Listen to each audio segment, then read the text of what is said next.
Habari, mimi naitwa Jof. Nimepokea swali, kuna swali pia limeulizwa hapa. Mtu anatamani kufahamu kuhusiana na swala zima la fungu la 10, kwamba fungu la 10 unaweza kulitoa wapi. Nafikiri hii inakuja kwa sababu ya mazingira ambayo tuko nayo. Kuna watu wanasali kanisa moja lakini fungu la 10 inatoa sehemu nyingine, na hii inatokana labda kwa mfano kuna mtu mmoja nilikuwa namuuliza akawa ananiambia yeye anatoa fungu la 10 mahali ambapo alibatizwa ama ambapo amelelewa kiroho. Kwa hiyo labda alikuwa mwanafunzi au yuko mwanafunzi sehemu fulani au ameajiriwa lakini ametoka mkoa fulani, kwa lile kanisa ambalo ametoka mkoa fulani ndilo mpaka leo anatoa fungu la 10 kule, kwa sababu wale ndio walimuombea na vitu vingine kama hivyo.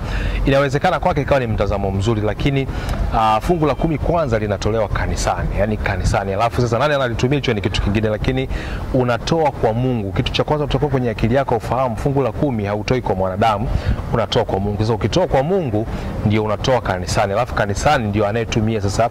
Na lakini kwanza lazima uelewe tu ya kwamba unatakiwa kutoa fungu la 10 kanisani. Usiwe na ile mtazamo kwamba fungu la 10 natoa kwa mchungaji.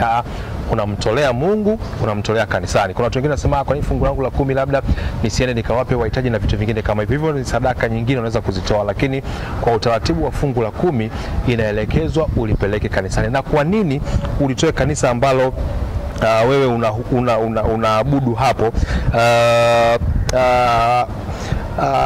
Ni kwa nini utoe hapo? Ni lazima utoe hapo kwa sababu gani? Hapo ndipo ambapo unahudumiwa kiroho, maombi, ushauri na msaada wa wewe kuendelea kukulia wokovu. Lakini pia Mtume Paulo alifundisha kusoma kitabu kile cha Wakorinto wa kwanza sura ya 9 mstari wa 11 na wa 14 utaona lakini pia inadumisha uwajibikaji. Kanisa lako linawajibika kutumia fungu hilo la 10 kwa uaminifu kwa sababu wewe ni mshirika. Pia inajenga umoja na ushirikiano katika kusukuma kazi ya Mungu mbele. Sasa ukisoma kwenye hii Wakorinto wa kwanza 9:11 na 14 utaona hapa, lakini pia kuna maelezo pale kwamba nani anatakiwa kulitumia, ni watumishi wa Mungu. Kwa hiyo kila kanisa lina utaratibu wake wa jinsi gani fungu la 10 likitolewa kanisani linatumika, lakini hasa ni kwa ajili ya watumishi ambao wanatumika kanisani, lakini kwa ajili pia ya kuiendeleza kazi ya Mungu. Kwa hiyo usiwe na mtazamo ule wa kusema ya kwamba mimi nasali hapa lakini fungu langu la 10 natoa kule. Hapana, kuna watu kweli wana huo utamaduni kama ambavyo nimesema hapo awali.